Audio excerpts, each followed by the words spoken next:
Di sebuah proyek konstruksi di kota Seoul, muncul sebuah portal ke dimensi lain. Sekelompok hunter mulai berkumpul untuk melakukan ekspedisi ke dalam portal tersebut yang terhubung ke sebuah dungeon. Dari semua hunter yang datang, terlihat seorang hunter muda yang sepertinya semua orang sangat menyukainya. Karena penasaran, seorang hunter senior yang sempat pensiun tetapi memutuskan untuk aktif lagi karena butuh biaya lahiran anak keduanya, kemudian bertanya kepada temannya tentang hunter muda itu. Barulah diketahui kalau nama hunter muda tersebut adalah Sung Jin-woo, dan dia dijuluki sebagai hunter paling lemah di dunia yang bahkan bisa terluka saat menjalankan misi di dungeon yang hanya level A. Nah, dari semua hunter yang perhatian kepada Jin-woo, ada satu hunter wanita bernama Ju-hee yang paling perhatian kepadanya. Ju-hee ini adalah hunter tipe healer alias penyembuh.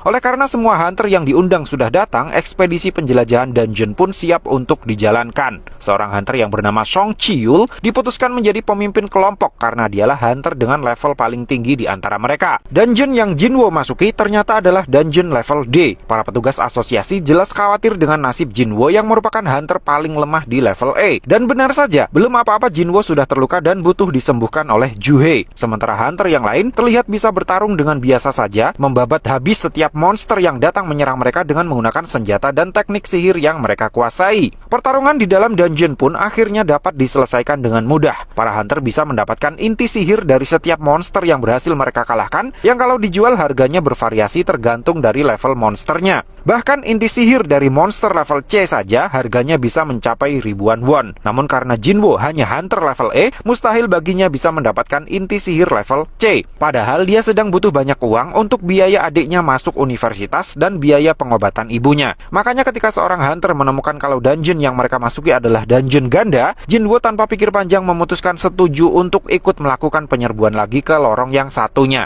Menurut info dari salah satu hunter, portal akan tertutup secara otomatis 1 jam setelah bos dungeon dikalahkan. Sementara setelah berjalan lebih dari 40 menit, rombongan Jin-woo baru sampai ke sebuah ruangan yang terlihat kosong. Hanya berisi patung-patung berukuran raksasa yang memegang benda-benda yang berbeda. Di salah satu patung terdapat semacam batu prasasti yang berbunyi, pertama, sembahlah yang mulia. Kedua, pujilah yang mulia. Ketiga, buktikan kesetiaanmu. Mereka yang tidak mematuhi perintah tidak akan bisa keluar hidup-hidup. Setelahnya, Ju-hee merasa bola mata dari patung yang ukurannya paling besar melirik ke arah mereka. Pintu masuk ke dalam ruangan pun tiba-tiba tertutup sendiri. Salah satu hunter yang awalnya tidak setuju untuk ekspedisi tambahan itu pun kemudian berjalan menuju ke arah pintu dan bermaksud keluar meninggalkan rombongan. Namun begitu tangannya menyentuh pintu, patung penjaga yang memegang sebuah kapak tiba-tiba langsung mengayunkan kapaknya dan menghabisi si hunter dengan satu ayunan. Sementara Jin-woo sepertinya menyadari ada sesuatu yang aneh dengan bola mata patung raksasa yang berukuran paling besar. Hunter yang ditebas oleh patung raksasa penjaga pintu ternyata adalah hunter level D. Jin-woo jelas langsung panik. Jika hunter level D saja tidak bisa berbuat apa-apa, apalagi dirinya yang hanya level E. Anehnya lagi, dungeon yang mereka masuki itu kan dungeon level D. Tapi bagaimana bisa ada monster sekuat itu di dungeon level D? Karena sudah terlalu sering berada di posisi yang nyaris mati, Jin-woo bisa langsung merasakan kalau ada ancaman yang sangat mematikan dari patung yang paling besar.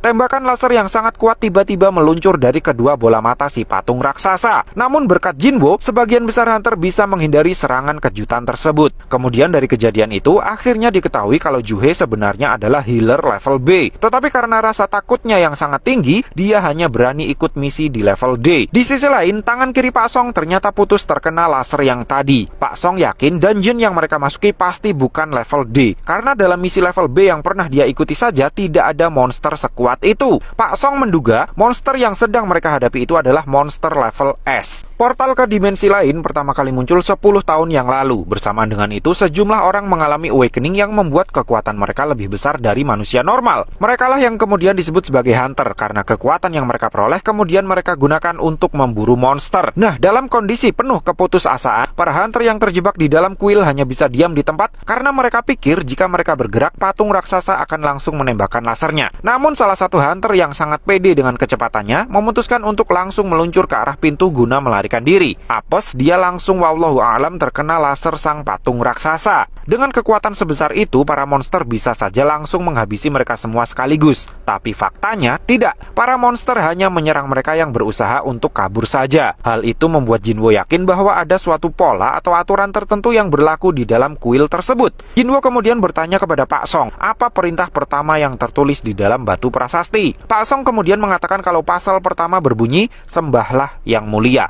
Jinwo akhirnya berhasil memahami maksud dari pasal pertama yang tertulis di dalam batu prasasti. Menurutnya, si patung raksasa hanya akan menyerang jika ada orang yang berdiri sampai batas tinggi tertentu, sehingga Jinwo mengajak mereka semua untuk bersujud di depan patung yang paling besar. Dan benar, kedua bola mata si patung raksasa tidak lagi menyala setelah mereka semua bersujud kepadanya. Tapi anehnya, begitu semuanya sudah menunduk, ekspresi wajah si patung raksasa langsung menyeringai sangat menyeramkan. Tembakan laser dari matanya memang sudah berhenti, tapi si patung yang mulia tiba-tiba juga ikut berdiri dan mulai meninggalkan singgasananya. Semua orang jelas langsung shock dan bingung, apalagi yang harus mereka lakukan, karena rasanya mustahil jika mereka harus mengalahkan monster tersebut dengan cara bertarung. Jinwo kemudian bertanya lagi kepada Pak Song, apa bunyi pasal yang kedua. Pak Song bilang pasal yang kedua bunyinya pujilah yang mulia. Lalu salah seorang hunter yang biasa bernyanyi di gereja mencoba menyanyikan lagu-lagu pujian untuk yang mulia. Siapa sangka yang mulia justru langsung menginjak hunter tersebut hingga tewas seketika. Melihat rekannya diinjak mati, seketika para hunter langsung lari berhamburan. Namun siapa sangka yang mengancam nyawa mereka tidak hanya patung yang mulia saja. Patung ksatria yang parkir di pinggiran ruangan pun siap ikut mendeportasi para hunter ke akhirat juga. Jika patung para ksatria yang memegang senjata akan bergerak menyerang siapapun yang mendekat, bagaimana dengan patung para pemusik? Dari situlah Jinwo akhirnya mengambil kesimpulan kalau tempat yang aman untuk berlindung adalah dengan berada di bawah patung para pemusik. Semua hunter yang masih hidup kemudian berlari menuju patung para pemusik untuk berlindung. Namun anehnya, saat Jinwo dan Juhe berada di bawah patung drummer, patung tersebut tidak mau memukul drumnya. Jinwo kemudian berpikir, patung tersebut pasti hanya mau memukul drumnya jika hanya ada satu orang saja yang berteduh di bawahnya. Jinwo lalu menyuruh Juhe untuk diam di tempat, sementara dirinya pergi mencari patung pemusik yang lain. Celakanya, patung yang dia tuju ternyata bukan memegang alat musik, melainkan memegang perisai. Gara-gara serangan dari patung inilah, Jinwo harus kehilangan satu kakinya sebelum berhasil berlindung di bawah patung seorang diva. Setelah 6 dari 15 hunter masih bertahan hidup dengan berlindung di bawah patung pemusik, selanjutnya si patung yang mulia memunculkan sebuah altar di tengah ruangan. Jinwo yakin altar tersebut adalah altar pengorbanan karena pasal ketiga dari prasasti itu berbunyi, buktikan kesetiaanmu. Mendengar penjelasan dari Jinwo, Pak Kim langsung mengeluarkan pedangnya dan mengarahkannya kepada Pak Song. Menurutnya, sebagai pemimpin tim, Pak Song layak untuk dijadikan korban guna mempertanggungjawabkan keputusannya yang membuat nyawa anggota timnya melayang. Pak Song kemudian berjalan menuju altar dan siap untuk menjadi korban. Begitu dirinya masuk ke dalam lingkaran altar, tiba-tiba satu obor api yang mengelilingi altar menyala. Karena hanya satu obor yang menyala, Jinwo merasa ada yang ganjil. Setelah dia dan dua orang yang mengantarkannya masuk ke dalam lingkaran altar, 3 obor menyala lagi. Jinwo pikir ujian terakhir baru akan dimulai setelah semuanya masuk ke dalam lingkaran. Begitu semua sudah masuk ke dalam lingkaran altar, pintu ruangan tiba-tiba terbuka. Di waktu yang sama, semua patung ksatria bergerak menuju ke altar. Melihat patung-patung ksatria bergerak serentak menuju ke altar, Jinwo bilang kepada Juhe agar dia tidak menutup kedua matanya. Dia harus tetap menatap patung-patung itu karena jika dia menutup matanya, patung-patung tersebut akan berjalan mendekat. Tapi meski Jinwo sudah berkata begitu, seorang hunter wanita tiba-tiba memutuskan untuk berlari menuju pintu keluar. Anehnya, dia berhasil melewati pintu keluar tanpa diserang sama sekali. Dan setelah dia melewati pintu, satu obor api merah padam dan pintu terlihat sedikit menutup. Jinwo yakin obor api merah menunjukkan jumlah hunter yang ada di dekat altar. Obor api biru adalah waktu hitung mundur, dan pintu yang terbuka pasti hanyalah sebuah jebakan, karena setiap satu hunter keluar, pintunya mulai menutup kembali. Jinwo percaya mereka harus tetap berada di dalam lingkaran sampai semua obor api biru mati, barulah mereka semua bisa keluar dengan selamat. Meski begitu, satu hunter lagi memutuskan untuk keluar ruangan, membuat satu obor merah mati, dan daun pintu semakin menutup. Tak lama setelah itu, Pak Kim juga memutuskan untuk keluar ruangan, meninggalkan Mas Jinwo, Mbak Juhe, dan Pak Song. Pak Song percaya selama masih ada yang tinggal di dekat altar, pintunya tidak akan menutup sepenuhnya, sehingga Pak Song menyuruh Juhe membawa Jinwo keluar, meninggalkan dirinya sendirian di tengah altar. Namun Juhe, yang sudah kehabisan mana alias energi sihir, tidak bisa menggerakkan kedua kakinya. Hingga pada akhirnya, Jinwo memutuskan untuk menjadi orang terakhir yang tinggal di dekat altar, sementara Pak Song dia minta untuk membawa Juhe keluar. Pak Song kemudian memukul tengkuknya hingga pingsan, kemudian menggendongnya keluar ruangan. Jinwo yang sudah ditinggal sendirian di tengah altar, kemudian mengambil pedangnya Pak Kim dan berniat untuk mati dengan perlawanan. Dan eksekusi pun dimulai. Jinwo terkapar di tengah meja altar dengan kondisi yang sangat mengenaskan. Sesaat sebelum dia kehilangan kesadarannya, obor api berwarna biru yang terakhir padam. Lalu dalam sakaratul mautnya, Jinwo mendengar seseorang berkata kalau dia sudah berhasil menyelesaikan semua misi rahasia. Sebagai hadiah dari misi tersebut, Jinwo berkesempatan untuk menjadi seorang player. Jika Jinwo tidak bersedia, maka jantungnya akan langsung berhenti setelah 0,02 detik. Setelah menerima hadiah untuk menjadi seorang player, Jinwo tiba-tiba terbangun di atas ranjang sebuah